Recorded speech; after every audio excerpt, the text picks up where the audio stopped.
Penangkapan pelaku pencurian motor di Palembang dramatis diwarnai kaburnya pelaku dengan melompat ke sungai.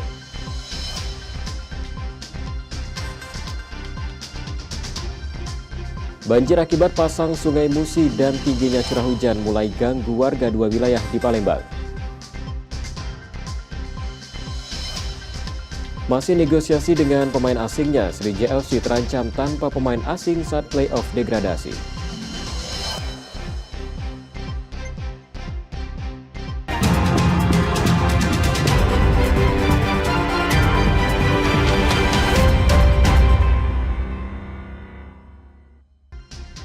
Selamat pagi saudara, apa kabar Anda hari ini? Seperti biasa kami akan membuka hari Anda dengan sejumlah informasi dari wilayah Sumatera Selatan dan daerah lain di Sumatera bagian selatan. Selain tiga informasi utama tadi, masih ada informasi menarik lainnya akan kami sampaikan untuk Anda. Bersama saya Robiansyah, Anda menyaksikan Kompas Sumbarsel di Kompas TV, independen, terpercaya.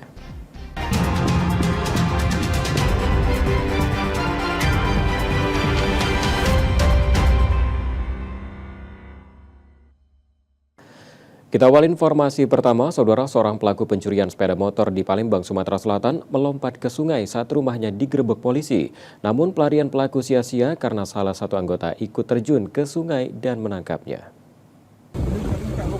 Bukan. Rumah pelaku pencurian motor di seberang Ulu, Kota Palembang digerebek unit 1 Jatandras Polda Sumsel. Pelaku yang mengetahui kedatangan polisi kabur dengan melompat ke sungai. Namun aksi pelaku sia-sia setelah salah satu polisi ikut terjun ke sungai mengejar pelaku yang membuatnya gagal kabur dan tertangkap. Dari penangkapan itu, polisi menemukan peralatan motor di rumah pelaku. Pelaku kemudian diserahkan ke Polrestabes Palembang untuk pengembangan kasusnya. Hasil pengembangan yang dilakukan Satreskrim Polrestabes Palembang menangkap dua pelaku lain. Para pelaku masing-masing Tommy, Prabowo, dan Dede Irawan. Kapolrestabes Palembang menerangkan pelaku sudah 17 kali mencuri sepeda motor di Palembang dengan cara merusak kontak motor. Motor curian kemudian dijual pelaku ke luar kota. Melakukan hunting patroli, kemudian menemukan sebuah sepeda motor dalam posisi yang menguntungkan untuk dicuri, baik itu jangkauannya mudah dihilangkan atau sepeda motornya masih tertinggal kunci utama daripada kendaraan tersebut, sehingga dengan mudah para pelaku itu melakukan tindakan pencurian. Ketiga tersangka pun terancam hukuman 7 tahun penjara karena perbuatannya tersebut. Yudi Kiswanto, Kompas TV, Palembang, Sumatera Selatan. Saudara, rumah warga di tepian Sungai Lais dan Kelurahan Dua Ulu Palembang, Sumatera Selatan terdampak banjir akibat air pasang dari Sungai Musi. Selain itu, banjir juga merendam jalan di sekitar dan membuat aktivitas warga terganggu. Rumah warga yang berada di kawasan Sungai Lais dan Kelurahan Dua Ulu Palembang, Sumatera Selatan terdampak banjir dari luapan Sungai Musi, ditambah tingginya intensitas hujan dalam beberapa waktu terakhir.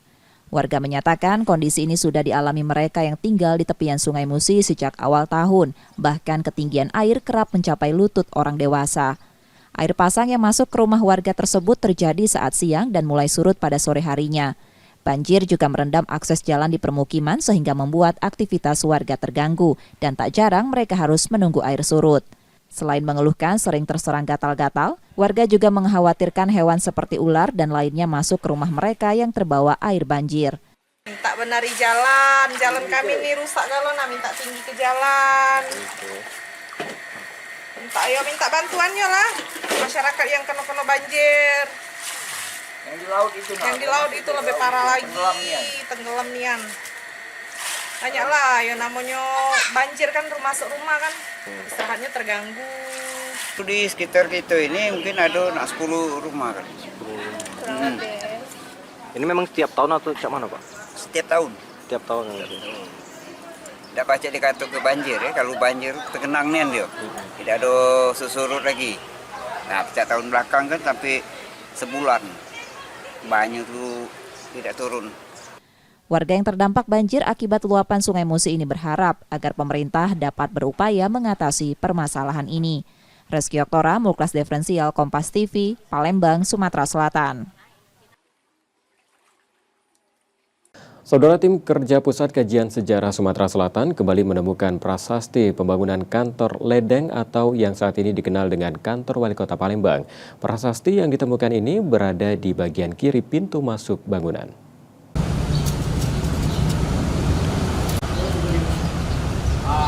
Prasasti pembangunan kantor ledeng atau yang sekarang dikenal kantor Wali Kota Palembang kembali ditemukan tim kerja Pusat Kajian Sejarah Sumatera Selatan. Prasasti yang baru ditemukan berada di bagian kiri pintu masuk bangunan. Sejarawan dari UIN Raden Fata Palembang yang juga tim kerja Pusat Kajian Sejarah Sumatera Selatan menerangkan isi prasasti berbeda dengan yang ditemukan pada Desember lalu. Prasasti berisikan informasi mengenai peletakan batu pertama kantor ledeng pada 1929 silam. Dijelaskan juga peletakan batu pertama dilakukan di era Wali Kota Nesel van Lisa dan diresmikan oleh De Graaf yang merupakan Governor Jenderal Hindia Belanda atau setingkat presiden di masa Hindia Belanda. Penemuan prasasti baru ini semakin menegaskan jika kota Palembang pada masa itu sudah sangat maju, terbukti dengan bangunan yang kokoh dan modern yang didirikan. Tentu dengan penemuan prasasti ini, selain kita memang sudah tahu gedung ini sudah ada, ya ini memperkuat bahwa ini ada nilai historis yang sangat tinggi di sini. Kenapa? Dan ini menjadi pembelajaran buat kita masyarakat Kota Palembang, generasi muda yang akan datang dan yang sekarang, bahwa Palembang sudah sangat maju pada waktu itu. Kenapa? Pembangunannya terbukti pembangunan yang kokoh, kuat, modern seperti itu. Bahkan sekelas Gubernur Jenderal pun bisa hadir di sini untuk resmian gitu. Jadi Palembang memang punya catatan sejarah yang cukup menarik ya dan cukup punya nilai sejarah tinggi gitu. Tim kerja Pusat Kajian Sejarah Sumatera Selatan memprediksi masih ada prasasti lain hingga logo massa yang masih terdapat di kantor Wali Kota Palembang. Nur Muhammad, Kompas TV, Palembang, Sumatera Selatan.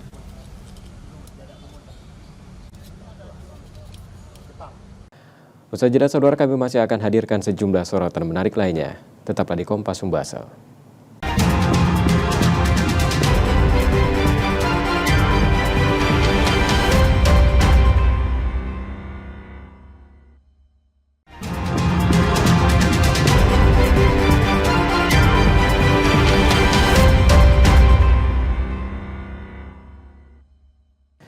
Anda kembali menyaksikan Kompas Sumbasel, saudara, dan saatnya kita akan menyimak sejumlah sorotan dari wilayah lain di Sumatera bagian selatan.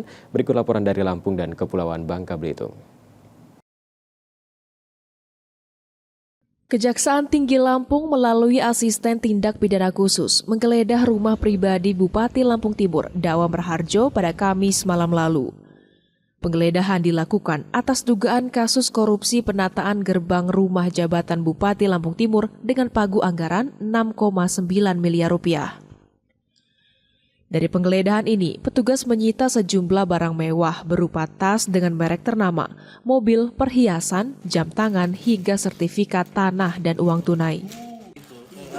Selain itu, penyidik juga menggeledah kantor Dinas PUPR Kabupaten Lampung Timur dan menyita dokumen penting dan bukti digital yang diduga terkait dengan tindak pidana korupsi tersebut. Asisten Pidana Khusus Kejati Lampung, Armen Wijaya, mengatakan dugaan tindak pidana korupsi ini melibatkan sejumlah pihak, termasuk Direktur CV Generasi Tirta Abadi dan beberapa pejabat di Kabupaten Lampung Timur. Dalam proses lelang, diduga terjadi perbuatan melawan hukum untuk memenangkan pelaksanaan kegiatan tersebut. Adanya perbuatan melawan hukum dalam mendapatkan kegiatan pekerjaan tersebut oleh pelaksana kegiatan, yaitu CP Generasi Tirta Abadi selaku Direktur Saudara Aceh dengan pejabat di Kabupaten Lampung Timur. Armen juga menjelaskan bahwa penyitaan barang-barang dari hasil penggeledahan dilakukan untuk mencegah hilangnya bukti selama proses penyidikan yang terus berlangsung. Pasca penggeledahan, Kejati Lampung akan segera memanggil saksi-saksi terkait dan mengumpulkan alat, dan akan berkoordinasi dengan lembaga terkait untuk menghitung kerugian negara akibat kasus ini. Roma Afria Idam, Kompas TV, Lampung.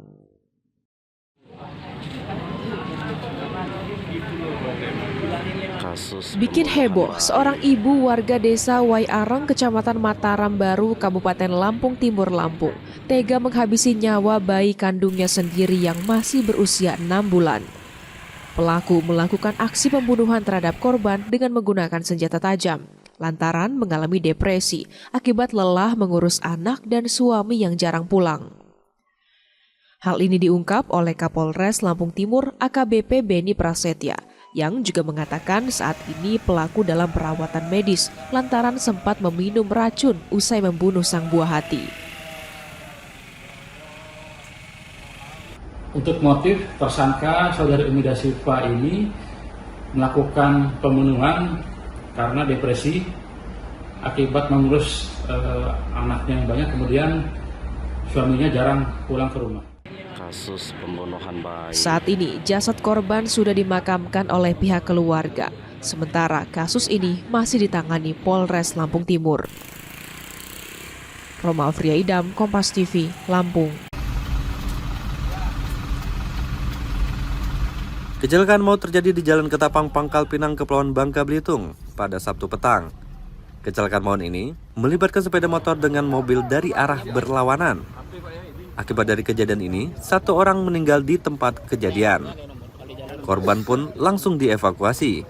Diduga, akibat kencangnya laju kendaraan menjadi faktor pemicu tabrakan keras tersebut.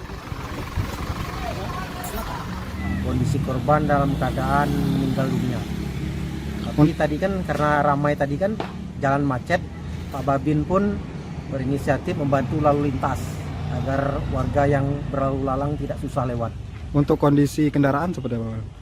Kondisi kendaraan tadi motornya itu kalau tidak salah motor Supra yang ditabrak itu atau adu kambing dengan mobil pickup warna hitam.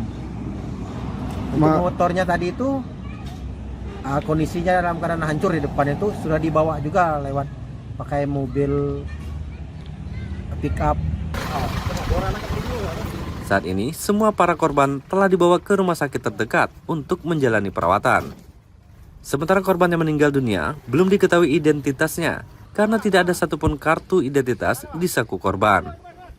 Nanda Ardiansah, Kompas TV, Pangkal Pinang, Kepulauan Bangka Belitung.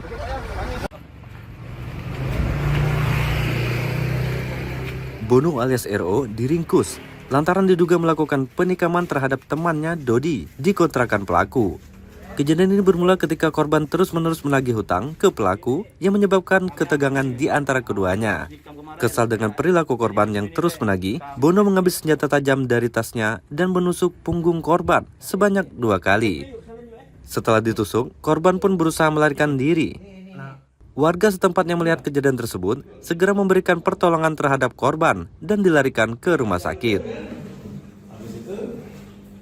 Korban ini mendatangi pelaku, mencari pelaku di rumah kontrakan pelaku. Kemudian korban datang karena ditagih, kesal, mengambil senjata tajam di tas, langsung melakukan penikaman.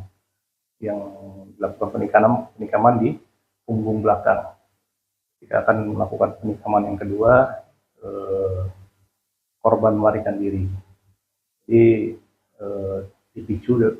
dipicu oleh korban selalu menagih hutang pada pelaku. Jadi setelah kejadian, korban melaporkan ke Polda. Kemudian yang bersangkutan atau tersangka sudah kita amankan. Saat ini, pelaku telah diamankan di Mapolda Bangka Belitung untuk menjalani proses lebih lanjut. Akibat perbuatannya, pelaku dijerat pasal 354 KUHP tentang penganiayaan berat dengan ancaman 8 hingga 10 tahun kurungan penjara. Nanda Ardiansah, Kompas TV, Pangkal Pinang, Kepulauan Bangka Belitung. Demikian dari saudara sejumlah laporan dari Lampung dan Kepulauan Bangka Belitung, dan sajadah kami masih akan hadirkan sejumlah sorotan menarik lainnya. Tetap di Kompas Sumbasel.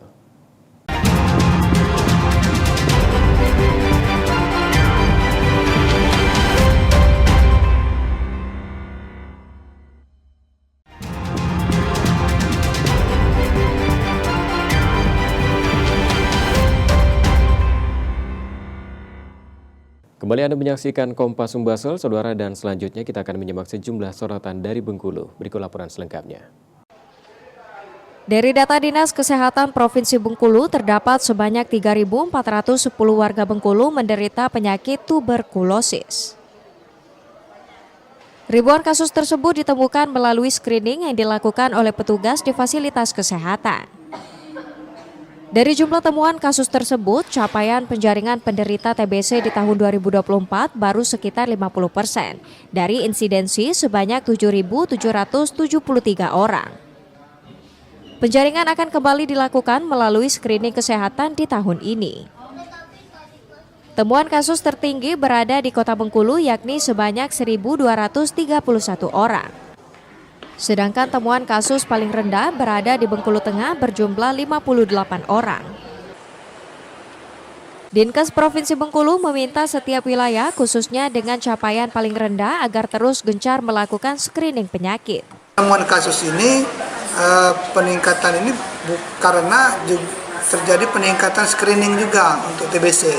Jadi teman-teman puskesmas itu melakukan screening TBC ini kepada kontak erat dan kontak serumah orang yang memang sudah positif TBC ya.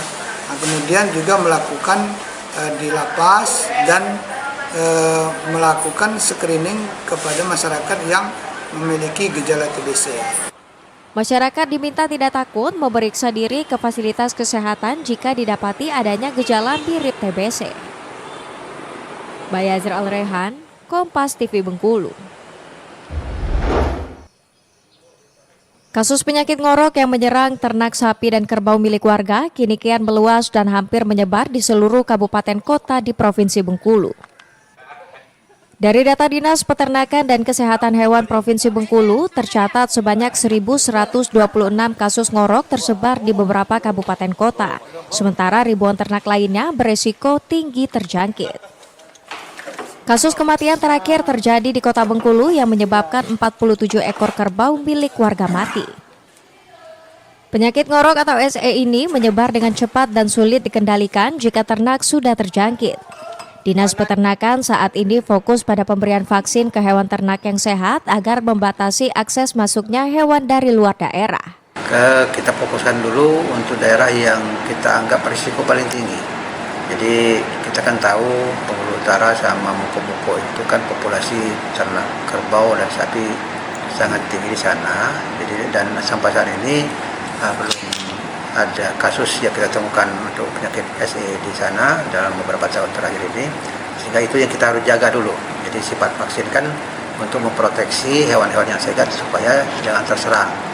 Saat ini Provinsi Bengkulu mendapat alokasi vaksin dari pemerintah pusat sebanyak 2.700 dosis yang akan disebar di berbagai daerah di Kota Bengkulu. Bayazir Al-Rehan, Kompas TV Bengkulu. Sejak pagi, lokasi sejarah Rumah Fatmawati yang berada di Jalan Fatmawati Kota Bengkulu ramai dipadati pengunjung. Banyak dari pengunjung merupakan wisatawan dari luar daerah Bengkulu yang sengaja singgah untuk menghabiskan waktu liburan mereka. Di Rumah Fatmawati ini pengunjung diperlihatkan berbagai peninggalan sejarah seperti mesin jahit hingga bendera merah putih yang dijahit oleh Ibu Fatmawati. Tak hanya Rumah Fatmawati saja, tempat sejarah Rumah Pengasingan Bung Karno yang berada di Jalan Soekarno-Hatta, Kota Bengkulu juga ramai di momen libur tahun baru ini. Di Rumah Pengasingan Bung Karno, pengunjung diberikan edukasi mengenai sejarah peninggalan Bung Karno selama diasingkan di Bengkulu. Juga ingin tahu sejarah-sejarah tentang Bengkulu, jadi nggak hanya main-main aja, jadi ada ilmu yang didapat. Oh, bagus banget ya, masih original semua, dijaga banget. Mudah-mudahan kedepannya lebih ditingkatkan lagi. Seneng banget bisa sampai ke sini. Oke, sebelumnya udah pernah ke sini? Sudah pernah ke sini tapi belum pernah ngunjungin tempat-tempat bersejarahnya. Bagus. Kemarin kita ke Pantai Panjang itu bagus. Iya, ada ombaknya. Sekarang ke museum ini juga bagus. Iya, karena ke benteng, ke museum kayak ini kan, ke rumah Bung Karno kita bisa edukasi kepada anak-anak kayak gitu kan. Sejarah ini Liburannya sambil belajar juga. Iya. Oke. Sebelumnya udah pernah ke sini atau gimana, Bu? Belum ya? Belum. Kalau ke sini baru ini. Baru perdana. Oke. Selain dua lokasi tersebut, wisata sejarah Benteng Marlboro Bengkulu juga masih menjadi tujuan wisata di momen liburan ini. Bayazir Al-Rehan, Kompas TV Bengkulu.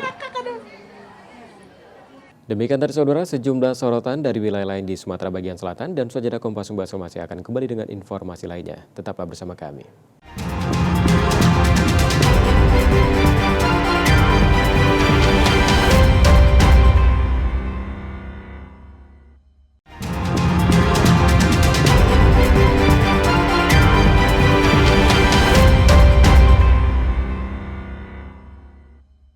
Terima kasih Anda kembali menyaksikan Kompas Sumbaso. Saudara, penyidik Kejaksaan Negeri Palembang telah menggeledah ulang kantor dan 2 rumah milik Kepala Dinas Tenaga Kerja dan Transmigrasi Sumsel usai operasi tangkap tangan. Di 3 lokasi itu, petugas menyita uang dolar Amerika dan Singapura. 2 rumah mewah milik Kadisnaker Trans Sumsel, Deliar Marzuki, tersangka dugaan pemerasan investor di Talang Jambe dan Tanjung Barangan sudah digeledah penyidik pidana khusus Kejari Palembang. Tidak hanya 2 rumah, penyidik juga menggeledah ulang ruang kerja tersangka. Di 3 lokasi itu, penyidik menyita 5 lembar uang dolar Amerika pecahan 100, 25 lembar dolar Singapura pecahan 100, 2 unit jam tangan Rolex, 10 buku tabungan, cerutu premium, dan 1 unit mobil. Kepala Kejaksaan Negeri Palembang mengungkapkan barang tersebut sebagai alat bukti baru karena diduga hasil dari pemerasan yang dilakukan tersangka pada investor. Penyidik Kejari Palembang juga akan bekerja sama dengan Pengadilan Negeri Palembang untuk menyita 2 rumah milik tersangka. Jadi semua harta benda milik tersangka kita amankan supaya tidak beralih kepada pihak lain. Kemudian kita juga koordinasi dengan PPATK untuk menelusuri ada beberapa rekening yang kita curigai sebagai tempat penampungan uang. Kadisnaker Trans Sumatera Selatan, Deliar Marzuki, ditangkap Kejari Palembang dalam operasi tangkap tangan terkait dugaan pemerasan investor atau perusahaan dalam pengurusan dokumen sertifikat K3. Yudi Kiswanto, Kompas TV, Palembang, Sumatera Selatan.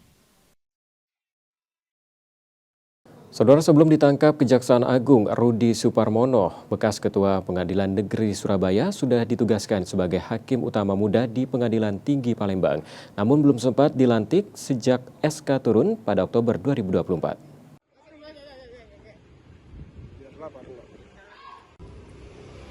Nama Rudi Suparmono yang merupakan Ketua Pengadilan Negeri Surabaya mencuat usai ditangkap Kejaksaan Agung atas kasus suap atau gratifikasi pengurusan perkara Ronald Tanur. Ternyata Rudi Suparmono yang ditangkap di Palembang sudah dipindah tugaskan sebagai Hakim Utama Muda Pengadilan Tinggi Palembang. Hal tersebut diungkapkan Hakim Tinggi Humas Pengadilan Negeri Palembang, Edward Simamarta, yang mengatakan pihaknya sudah menerima SK pemindahan tugas Rudi Suparmono ke Pengadilan Tinggi Palembang, namun belum resmi dilantik sejak SK turun pada Oktober 2024. Edward bilang dengan penangkapan tersebut tidak mengganggu jalannya kinerja dan pelayanan yang ada saat ini. Ya, memang kami di Pengadilan Tinggi menerima SK bahwa akan ada suatu hakim dari pengadilan tingkat pertama di Jakarta akan menjadi hakim di Pengadilan Tinggi Palembang. Namun itu baru kami menerima SK. Sampai dengan hari ini karena kesibukan kegiatan misalnya di pelantikan advokat, hampir setiap minggu kita lakukan pelantikan advokat, sehingga rencana untuk pelantikan untuk secara resmi yang bersangkutan menjadi hakim tinggi di Palembang belum dapat dilaksanakan. Dan artinya bahwa beliau belum secara resmi menjadi hakim tinggi di Pengadilan Tinggi Palembang. Kalau untuk kinerja internal Pengadilan Tinggi Palembang tidak mengganggu karena memang juga yang bersangkutan belum ikut di dalam kegiatan penanganan kinerja di Pengadilan Tinggi. Sebelumnya, Rudi Suparmono ditangkap Kejaksaan Agung pada Selasa 14 Januari 2025 saat ia berada di Palembang untuk menunggu jadwal pelantikan. Reski Oktora, Muklas Diferensial, Kompas TV, Palembang, Sumatera Selatan.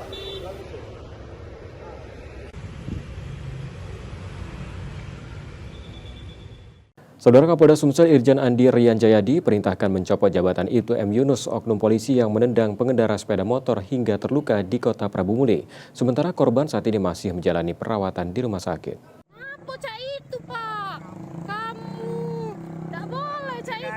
Pasca videonya ramai di media sosial, Ibtu M. Yunus, oknum polisi yang menendang pengendara sepeda motor hingga terluka, dicopot dari jabatannya sebagai Kepala Seksi Hukum Polres Prabu Muli. Hal itu disampaikan Kapolda Sumsel Irjen Andi Rian Jayadi yang memerintahkan Kapolres Prabu Muli untuk mencopot jabatan Ibtu M. Yunus. Ibtu M. Yunus yang terlibat kecelakaan bersama korban yang saat ini masih dirawat karena mengalami patah tulang rusuk dan pergelangan, nantinya menjalani sidang etik dan disiplin. Sementara korban juga menjalani perawatan di rumah sakit karena luka yang dialaminya. Itu sedang diproses, sekarang lagi proses perawatan dulu ya, baik korban maupun pelaku ini kan mengalami luka, ada yang patah. Ini sekarang lagi proses perawatan, tapi yang pertama, tindakan pertama saya perintahkan Kapolres Prabu Muli untuk mencopot yang bersangkutan dari jabatannya. Sanksinya seperti apa, Cok? Itu saya katakan tadi, lagi proses, ini sekarang lagi dirawat dulu. Oh, yang bersangkutan dua-duanya masih dirawat? Dirawat. Dua-duanya yang pelaku juga ada patah rusuk, kemudian patah tangan, pergelangan. Kemudian korban juga kita tahu seperti apa kondisinya, ini dua-duanya sedang dirawat. Tentu untuk proses baik etik maupun disiplin ini akan berjalan. Insiden ini berawal dari kecelakaan lalu lintas antara korban dengan oknum polisi di Prabu Muli. Korban saat itu mengendarai sepeda motor hendak menuju ke arah Palembang dari Prabu Muli. Diduga ragu untuk berbelok, membuat sepeda motor Ibtu M. Yunus yang berada di belakang motor korban tak sempat berhenti dan langsung menabrak.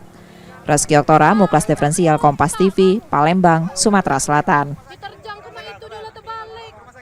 Usai jeda, saudara, Kompas masih akan hadirkan sejumlah sorotan menarik lainnya. Tetaplah bersama kami.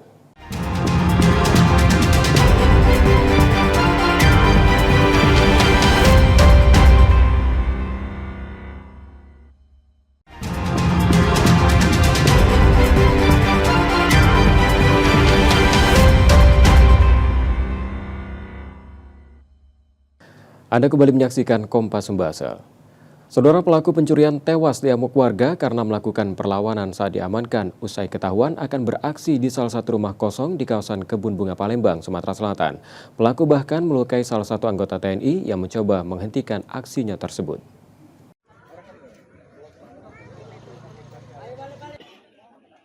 Belum sempat beraksi, pelaku pencurian di Lorong Dakota, Kelurahan Kebun Bunga, Kecamatan Sukarami, Palembang tewas diamuk warga pada Rabu 15 Januari 2025 siang. Pelaku dihakimi warga lantaran melawan saat warga setempat mengamankannya, yang ketahuan akan mencuri di salah satu rumah kosong. Bahkan satu anggota TNI yang tengah berada di lokasi dilukai pelaku dengan senjata tajam karena tak terima diamankan. Menurut keterangan Ketua RT 42 Kelurahan Kebun Bunga, pelaku pencurian diduga 2 orang, 1 orang yang tertangkap tewas dan 1 lainnya melarikan diri. Karena pas posisi tadi tuh udah dapat malingnya itu, kebenaran ada warga lewat bawa biasa nyari rumput. Arit. Ada arit, nah itu direbut oleh tersangka. Jadi pas di perebutan itu ya ini kan termasuk luka. Kapolsek Sukarami Palembang menerangkan sudah memeriksa beberapa saksi dari kejadian ini, sementara jasad pelaku pencurian dibawa ke Rumah Sakit Bayangkara Palembang. Kami melaksanakan TPTKP, mengumpulkan saksi-saksi yang terkait mengetahui peristiwa yang terjadi di Talang Dondong ini. Kemudian kita mengamankan beberapa barang-barang yang kita duga terkait dengan peristiwa yang menyebabkan meninggalnya almarhum tadi. Apa aja alat bukti? Ada batu, tadi ada celurit, ada kayu. Celurit ini juga yang dipakai oleh almarhum tadi untuk melukai salah satu orang warga. Sebelumnya banyak warga mengaku pencurian ini bukan kali pertama, namun sering terjadi di wilayah tersebut yang diduga dilakukan pelaku berkelompok. Reski Oktora, Muklas Diferensial, Kompas TV, Palembang, Sumatera Selatan. Kita ke sorotan lainnya, saudara. Menyambut Tahun Baru Imlek, seorang pengusaha kuliner di Palembang berhasil menarik perhatian dengan membuat bakpao karakter bertema Imlek. Usahanya ini mendapat respon positif dari para konsumen yang antusias, baik untuk sajian pribadi maupun hadiah untuk keluarga.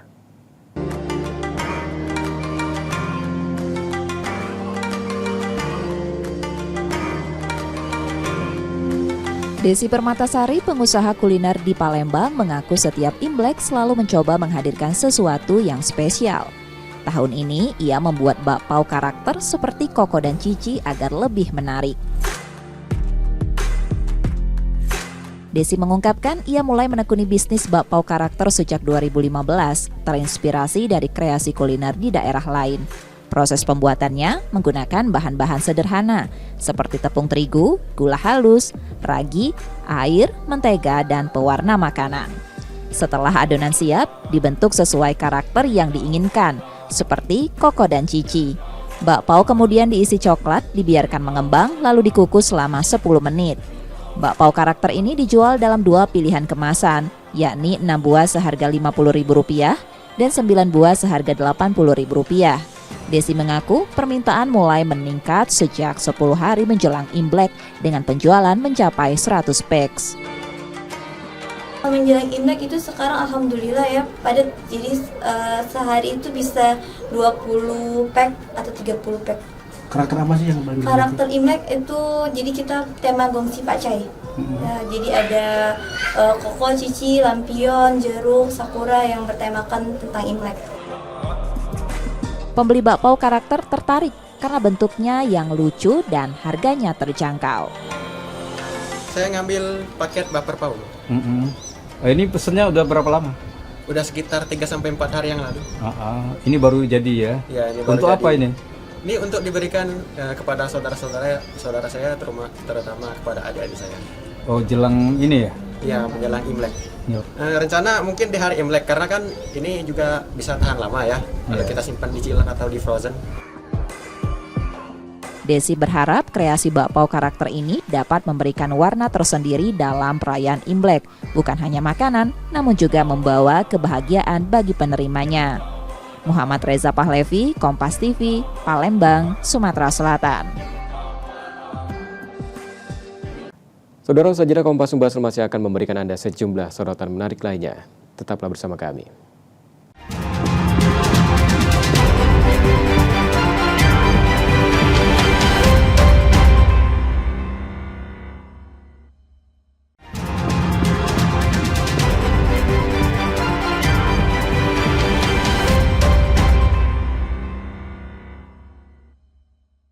Anda kembali menyaksikan Kompas Sumbasel, saudara, dan kita ke informasi olahraga.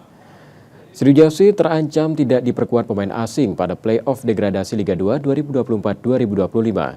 Satu pemain asing yang tersisa, Gabriel Silva, masih dalam status negosiasi ulang.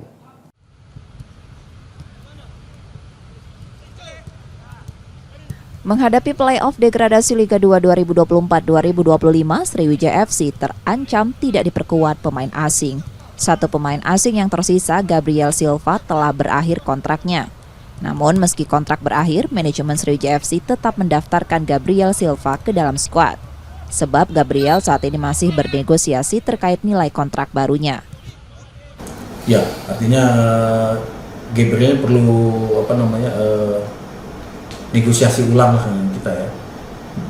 Karena sebenarnya kontrak dia sudah habis, tapi secara sistem kita masih terus memperpanjang dia gitu loh. Secara sistem ya, dimasukkan ke sistem dan di kontraknya durasinya tetap kita tambahkan, tapi negosiasinya mesti diulang lah menurut saya ke Gabriel, karena Gabriel sejauh ini masih menunggu gitu. Manajemen Sriwijaya FC berharap pemain asal Brazil ini bersedia kembali memperkuat Sriwijaya FC di play-off degradasi. Nur Muhammad, Kompas TV, Palembang, Sumatera Selatan.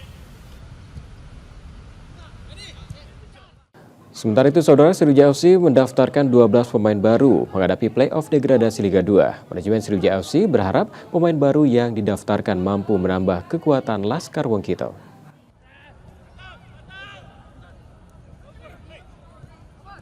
Setelah sebelumnya sempat kekurangan pemain, manajemen Sriwijaya FC akhirnya mendaftarkan 12 pemain barunya, yang 6 diantaranya merupakan pemain pinjaman dari Bandung dan 6 pemain hasil negosiasi dari PSBS Biak, Persekat Tegal, dan PSPS.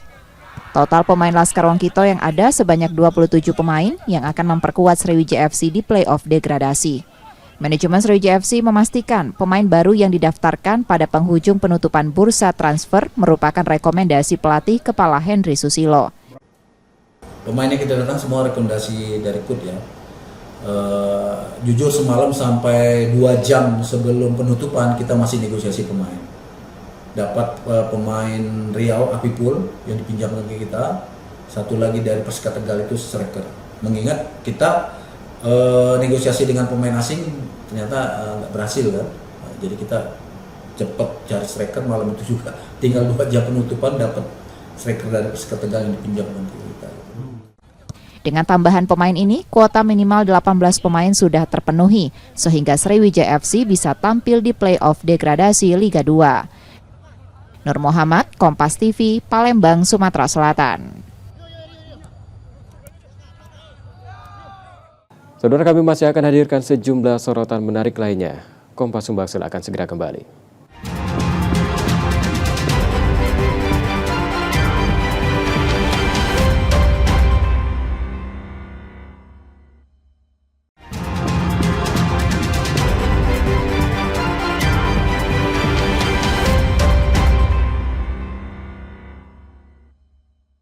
Terima kasih Anda kembali menyaksikan Kompas Sumbaksel, Saudara, dan jika Anda tidak sempat menyaksikan sorotan utama kami, berikut kilasan laporan utama Kompas Sumbaksel hari ini.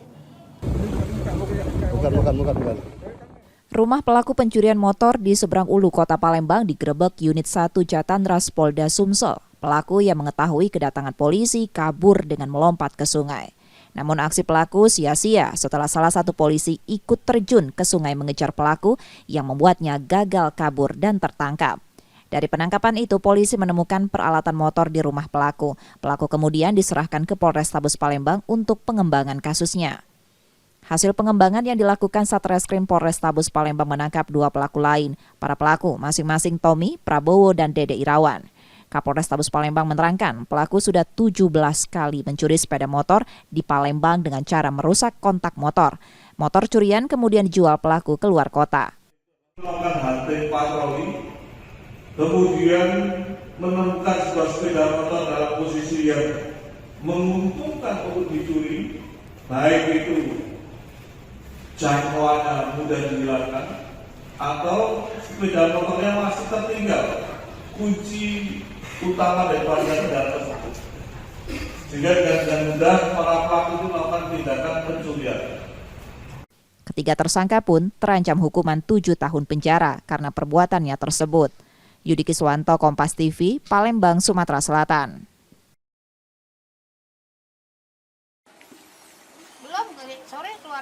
Rumah warga yang berada di kawasan Sungai Lais dan Kelurahan 2 Ulu Palembang, Sumatera Selatan terdampak banjir dari luapan Sungai Musi, ditambah tingginya intensitas hujan dalam beberapa waktu terakhir. Warga menyatakan kondisi ini sudah dialami mereka yang tinggal di tepian Sungai Musi sejak awal tahun, bahkan ketinggian air kerap mencapai lutut orang dewasa. Air pasang yang masuk ke rumah warga tersebut terjadi saat siang dan mulai surut pada sore harinya. Banjir juga merendam akses jalan di permukiman sehingga membuat aktivitas warga terganggu dan tak jarang mereka harus menunggu air surut.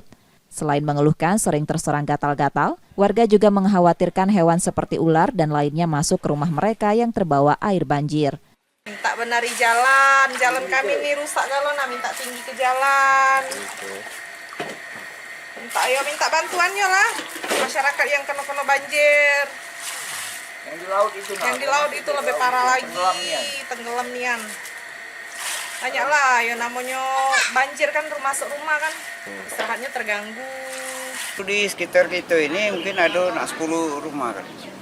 Kurang lebih. Ini memang setiap tahun atau cak mana, Pak? Setiap tahun. Setiap tahun enggak? Tidak baca dikata ke banjir ya, kalau banjir tergenang nian dia. Tidak ada susurut lagi. Nah, setiap tahun belakang kan sampai sebulan. Banyak tuh tidak turun.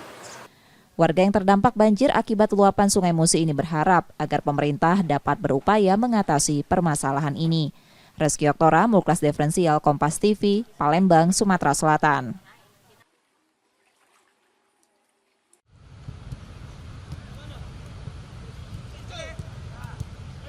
Menghadapi play-off degradasi Liga 2 2024-2025, Sriwijaya FC terancam tidak diperkuat pemain asing. Satu pemain asing yang tersisa, Gabriel Silva, telah berakhir kontraknya. Namun meski kontrak berakhir, manajemen Sriwijaya FC tetap mendaftarkan Gabriel Silva ke dalam skuad. Sebab Gabriel saat ini masih bernegosiasi terkait nilai kontrak barunya. Ya, artinya Gabriel perlu negosiasi ulang lah dengan kita ya. Karena sebenarnya kontrak dia sudah habis, tapi secara sistem kita masih terus memperpanjang dia gitu loh. Secara sistem ya, dimasukkan ke sistem dan di kontraknya durasinya tetap kita tambahkan, tapi negosiasinya mesti diulang lah menurut saya ke Gabriel, karena Gabriel sejauh ini masih menunggu gitu. Manajemen Sriwijaya FC berharap pemain asal Brazil ini bersedia kembali memperkuat Sriwijaya FC di play-off degradasi. Nur Muhammad, Kompas TV, Palembang, Sumatera Selatan. Informasi tadi saudara sekaligus menjadi akhir dari Kompas Pembahasan hari ini. Tetap saksikan konten lokal Kompas TV setiap hari mulai pukul 4.30 hingga 7 pagi. Dan kembali kami ingatkan bagi Anda yang ingin berbagi informasi, kritik ataupun saran, dapat mengakses media sosial kami di @kompastv_palembang. Akhirnya saya Rubiansa pamit, terima kasih dan tetaplah menyaksikan Kompas TV, independen, terpercaya. Sampai jumpa.